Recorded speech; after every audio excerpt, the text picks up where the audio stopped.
Pen drive ಕೇಸ್ನಲ್ಲಿ HD Revanna ಅವರ ಕುಟುಂಬಕ್ಕೆ ಸಂಕಷ್ಟ ಮೇಲಿಂದ ಮೇಲೆ ಎದುರಾಗ್ತಾನೆ ಇದೆ. ನಿರೀಕ್ಷಣಾ ಜಾಮೀನಿಗಾಗಿ ಪ್ರಯತ್ನ ಪಡ್ತಿರುವಂತ ಸಂದರ್ಭದಲ್ಲಿ ಏನಾಗಬಹುದು ಅನ್ನೋದು ಭಾರಿ ಕುತೂಹಲವನ್ನು ಕೆರಳಿಸಿದೆ.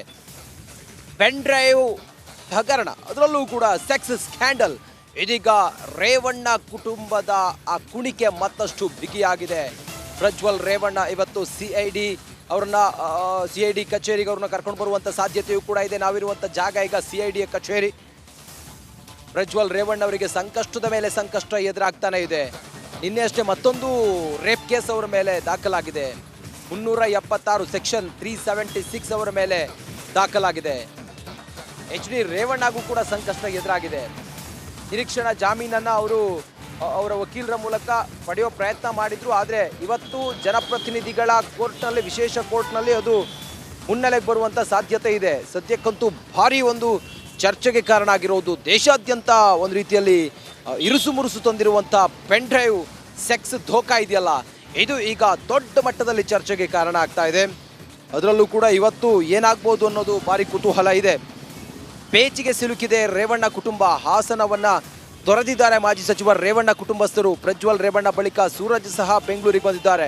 ಮತ್ತೊಂದು ಕಡೆ ಪ್ರಕರಣ ಸಂಬಂಧ ಹಲವೆಡೆ SIT ಅಧಿಕಾರಿಗಳು ದಾಳಿ ಕೂಡ ಮಾಡಿದ್ದಾರೆ. ದಾಳಿಯ ಬೆನ್ನಲ್ಲೇ ಬಸವನಗುಡಿ ನಿವಾಸಕ್ಕೆ ಸೂರಜ್ ರೇವಣ್ಣ ಬಂದಿದ್ದಾರೆ.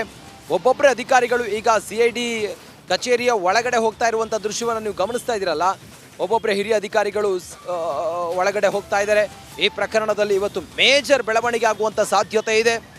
ಬೆಂಗಳೂರಿನ ಬಸವನಗುಡಿಯಲ್ಲಿರುವಂಥ ಸೂರಜ್ ರೇವಣ್ಣ ಅವರ ನಿವಾಸಕ್ಕೆ ಅವ್ರು ಬಂದಿದ್ದಾರೆ. ನೋಡಿ, ಗಮನಿಸಬೇಕಿಲ್ಲಿ ಒಬ್ಬೊಬ್ಬರೇ ಈಗ ಹಾಸನವನ್ನು ತೊರೆದು ಬೆಂಗಳೂರು ಕಡೆ ಬರ್ತಾ ಇದ್ದಾರೆ. ಆ ಮೂಲಕ ಈ ಪೆನ್ ಡ್ರೈವ್ ಕುಣಿಕೆ ಸೂರಜ್ ರೇವಣ್ಣ ಸೇರಿದಂತೆ HD ರೇವಣ್ಣ ಅವರ ಕುಟುಂಬಕ್ಕೆ ಬಿಗಿ ಆಗ್ತಾ ಇದೆ. SIT ಅಧಿಕಾರಿಗಳ ತನಿಖೆ ಚುರುಕಾಗ್ತಾ ಇದೆ. ನಿರೀಕ್ಷಣಾ ಜಾಮೀನಿಗೂ ಕೂಡ ಇವರು ಅಪ್ಲೈ ಮಾಡಿದ್ದಾರೆ. ಅದೆಲ್ಲವೂ ಕೂಡ ಇವತ್ತು ಮಹತ್ವವನ್ನು ಪಡೆದುಕೊಂಡಿದೆ. SIT ಮುಂದೆ ನಿನ್ನೆ ದೇವರಾಜೇ ಗೌಡ ಹಾಜರಾಗಿದ್ರು. ಈ ಪ್ರಕರಣದಲ್ಲಿ ಅತ್ಯಂತ ಪ್ರಮುಖ ವ್ಯಕ್ತಿ ಅಂತ ಹೇಳಲಾದಂತಹ ದೇವರಾಜೇ ಗೌಡ ಅವರು ಕೂಡ ಒಂದಷ್ಟು ಮಾಹಿತಿಯನ್ನ ಕೊಟ್ಟಿದ್ದಾರೆ. ಪ್ರಕರಣದ ಬಗ್ಗೆ ಸಾಕಷ್ಟು ಮಾಹಿತಿಯನ್ನ SIT ಟೀಮ್ ಜೊತೆ ದೇವರಾಜೇ ಗೌಡ ಹಂಚಿಕೊಂಡಿದ್ದಾರೆ ಅಂತ ಹೇಳಲಾಗಿದೆ. ದೇವರಾಜೇ ಗೌಡಗೆ ನೋಟಿಸ್ ನೀಡಿತ್ತು SIT. ಪ್ರಜ್ವಲ್ ಮಾಜಿ ಕಾರು ಚಾಲಕ ಕಾರ್ತಿಕ್ ಬಗ್ಗೆ ಕೂಡ ದೇವರಾಜೇ ಗೌಡ ಮಾಹಿತಿ ಹಂಚಿಕೊಂಡಿದ್ದಾರೆ ಅಂತ ಹೇಳಲಾಗಿದೆ. ಕಾರ್ತಿಕ್ ಏನ್ ಕ್ಲೈಮ್ ಮಾಡಿದ್ರು ಅಂತಂದ್ರೆ, ದೇವರಾಜೇ ಗೌಡಗೆ ನಾನು ಪೆನ್ ಡ್ರೈವ್ ಕೊಟ್ಟಿದ್ದೀನಿ ಅಂತ ಹೇಳಿದ್ರು. ಅವ್ರು ಯಾರಿಗೆ ಕೊಟ್ಟರು ಗೊತ್ತಿಲ್ಲ ಅಂತ. ಸೊ SIT ಮುಂದೆ ದೇವರಾಜೇ ಗೌಡ ಹಾಜರಾಗಿದ್ದಾರೆ. ಏನ್ ಹೇಳಿದ್ದಾರೆ, SIT ವಿಚಾರಣೆ ನಡೆಸಿದೆ. ಸೊ ಪ್ರಕರಣ ಯಾವ ತಿರುವನ್ನ ತಗೊಳುತ್ತೆ ಕಾದು ನೋಡ್ಬೇಕು. ದೇವರಾಜೇ ಗೌಡ ಏನು ಹೇಳ್ತಾರೆ ಅನ್ನೋದು ಪ್ರಶ್ನೆ. ಅವರು ನನಗೆ ಗೊತ್ತಿಲ್ಲ, ಕಾಂಗ್ರೆಸ್ನವರು CD ಬಿಡುಗಡೆ ಮಾಡಿದ್ದು ಅಂತ ಹೇಳಿದ್ರು.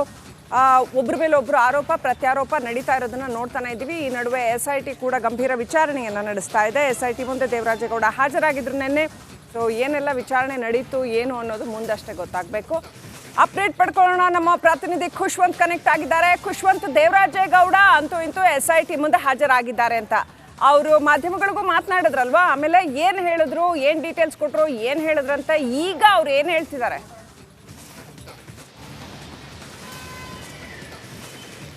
ಶ್ರೀಲಕ್ಷ್ಮಿ, ಈಗಾಗಲೇ ಪ್ರಕರಣ ಪ್ರಜ್ವಲ್ ರೇವಣ್ಣ ವಿಡಿಯೋ ಪ್ರಕರಣ ಹೊರಬಂದಾಗಿಂದ ದೇವರಾಜೇ ಗೌಡ ಕೂಡ ಪ್ರತಿಕ್ರಿಯೆಯನ್ನು ನೀಡ್ತಾ ಬಂದಿದ್ದಾರೆ. ದೇವರಾಜೇ ಗೌಡ ಪ್ರತಿಕ್ರಿಯೆ ನೀಡಲಿಕ್ಕೆ ಕಾರಣ ಮುಖ್ಯವಾಗಿ ಪ್ರಜ್ವಲ್ ರೇವಣ್ಣ ಮಾಜಿ ಕಾರು ಚಾಲಕ ಕಾರ್ತಿಕ್ ಏನಿದ್ರು ಆತ ಕಾರಣ ಆಗಿರೋದಂಥದ್ದು. ಯಾಕಂತಂದರೆ ಕಾರ್ತಿಕ್ ಈ ಹಿಂದೆ ನಿಮ್ಮ ಗಮನಕ್ಕೆ ಇದ್ದಾಗೆ ಆತ ಒಂದು ವಿಡಿಯೋವನ್ನು ಮಾಡಿ ಹರಿಬಿಟ್ಟಿದ್ದ ಸಾಮಾಜಿಕ ಜಾಲತಾಣದಲ್ಲಿ.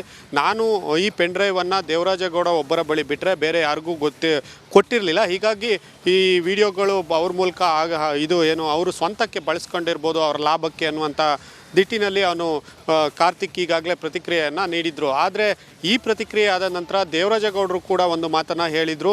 ಈ ಪೆನ್ ಡ್ರೈವ್ ನನ್ನ ಬಳಿ ಬಂದಂಥ ಕಾರ್ತಿಕ್ ನನಗೆ ಕೆಲವು ವಿಡಿಯೋಗಳನ್ನು ತಲುಪಿಸಿದಾಗ ಯಾವುದೇ ನನ್ನ ಕಕ್ಷಿದಾರನಾಗಿ ಬಂದಿದ್ದ ಆತ, ನಾನು ವಕೀಲನಾಗಿದ್ದ ಕಾರಣ ಪ್ರಜ್ವಲ್ ವಿರುದ್ಧ ಹೋರಾಡಲಿಕ್ಕಾಗಿ ಈ ಪೆನ್ ಡ್ರೈವನ್ನು ನನಗೆ ನೀಡಿದ್ದ. ಆದರೆ ನಾನು ಯಾವುದೇ ಇದರಲ್ಲಿದ್ದಂಥ ವಿಡಿಯೋಗಳನ್ನು ಲೀಕ್ ಮಾಡಿಲ್ಲ. ಇದು ಬಹುಶಃ DK ಶಿವಕುಮಾರ್ ಅವರಿಗೂ ಕಾರ್ತಿಕ್ಗೂ ಸಂಬಂಧ ಇದೆ, ಅವ್ರ ಮುಖಾಂತರ ಇದು ಹೊರಗೆ ಸಾಮಾಜಿಕ ಜಾಲತಾಣಕ್ಕೆ ಬಂದಿರ್ಬೋದು, ಅಂದರೆ ಸೊಸೈಟಿಗೆ ಈ ಪೆನ್ ಡ್ರೈವಲ್ಲಿದ್ದಂಥ ವಿಡಿಯೋಗಳು ಲೀಕ್ ಆಗಿರ್ಬೋದು ಅನ್ನುವಂಥ ವಿಚಾರವನ್ನು ದೇವರಾಜೇಗೌಡರು ತಳುಕು ಹಾಕಿದ್ರು. ಹೀಗಾಗಿ ಈ ಎಲ್ಲ ಬೆಳವಣಿಗೆ ಆದ ನಂತರ ನಿರೀಕ್ಷೆಯಂತೆ ದೇವರಾಜೇಗೌಡರಿಗೆ SIT ನೋಟಿಸನ್ನು ನೀಡಿ ತಮಗೆ ಹೇಳಿಕೆಗಳನ್ನು ನೀಡುವಂತೆ ಒಂದು ನೋಟಿಸನ್ನು ನೀಡಿತ್ತು ಮೇ 1ನೇ ತಾರೀಕು. ಹೀಗಾಗಿ ಈ ಸಹಜವಾಗಿ ದೇವರಾಜೇಗೌಡರನ್ನ SIT ಅವರು ಏನು ಕೇಳಿದರು ಅನ್ನುವಂಥ ಒಂದು ಪ್ರಶ್ನೆ ಇರುವಂಥದ್ದು. ಈ ವಿಚಾರವಾಗಿ ದೇವರಾಜೇಗೌಡರನ್ನು ನಾವು ಸಂಪರ್ಕಿಸಿದಾಗ ಅವರು ಸ್ಪಷ್ಟವಾಗಿ ಹೇಳಿದರು, ಕಾರ್ತಿಕ್ ಮತ್ತು ನಿಮ್ಮ ಭೇಟಿ ಹೇಗಾಯಿತು, ಕಾರ್ತಿಕ್ ನಿಮ್ಮ ಬಳಿ ಯಾಕೆ ಬಂದಿದ್ದ ಅನ್ನುವಂಥ ಪ್ರಶ್ನೆಗಳನ್ನು ನನಗೆ ಕೇಳಿದರು. ಜೊತೆಗೆ ನಿಮ್ಮ ಬಳಿ ಇದ್ದಂತಹ ವಿಡಿಯೋಗಳು ಇದ್ದಾಗ ನೀವು ಅದನ್ನು ಕೂಡ ಕೋರ್ಟಿಗೆ ಪ್ರೆಸೆಂಟ್ ಮಾಡ್ಬೋದಿತ್ತಲ್ಲ ಅನ್ನುವಂಥ ಮಾತನ್ನು ಕೂಡ ಅವರು ಕೇಳಿದರು. ಅಂದರೆ SIT ತಂಡದವರು ನಮಗೆ ಪ್ರಶ್ನೆಯನ್ನು ಮಾಡಿದರು ಅನ್ನುವಂಥದ್ದು. ಅದಕ್ಕೆ ಇವರು ಉತ್ತರವಾಗಿ ಕಾರ್ತಿಕ್ ಈ ಪೆನ್ ಡ್ರೈವ್ ನಮ್ಮ ಬಳಿ ತೆಗೆದುಕೊಂಡು ತಲುಪಿಸಿದಾಗ ಆಗ ಯಾವುದೇ ಸಂತ್ರಸ್ತೆ ದೂರು ನೀಡಿರಲಿಲ್ಲ. ಜೊತೆಗೆ ಈ ಒಂದು ಆ ರೀತಿ ಮಾಡಲಿಕ್ಕೆ ಬರುವುದಿಲ್ಲ, ಅಂದರೆ ಕೋರ್ಟಿಗೆ ಕೊಡಲಿಕ್ಕೆ ಆಗೋದಿಲ್ಲ, ನೀವು ಒಂದು ಸಂತ್ರಸ್ತೆ ಯಾರು ದೂರು ಕೊಟ್ಟಿಲ್ಲ ಅಂದಾಗ ಕಾರ್ತಿಕ್ ಸಂತ್ರಸ್ತೆಯನ್ನು ಕರ್ಕೊಂಡು ಬರ್ತೀನಿ ಅಂತ ಹೋದನು, ಅವತ್ತಿಂದ ಬಂದಿಲ್ಲ ಅನ್ನುವಂಥದ್ದು. ಹೀಗಾಗಿ ಎಲ್ಲ ಥ್ಯಾಂಕ್ ಯು.